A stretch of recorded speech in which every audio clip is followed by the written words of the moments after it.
Another option that you have when it comes to optimizing your scenes is taking into account the size of your objects and whether or not they're active or inactive. Now what we mean by this is, you can see again we have a scene open and I have a couple of things, some text and two objects in here, and you see my objects here are just using inheritable images to get that look. So I'm just going to turn one object off here and use one. When we scale an object all the way down, we have the scaling at 0. It still is being rendered. So even though you may have this all the way scaled down, it's still being rendered and it's still costing you performance.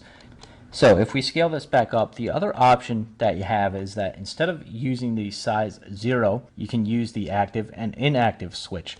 So it's the little eyeball over here on your container. If you want to keyframe this, you can. So let's say I set a keyframe here at 60 and I just have the eyeball turned off. I'll hit set key and let's just take it back to like 61 or 66, and we're going to turn on our eyeball again. We'll set another keyframe, and when we rewind it here, you can see that our object will now cut on and off. So you can use this to keyframe it just before it needs to come on and then set the keyframe wherever you need it. It's another way to save you rendering time within your scene.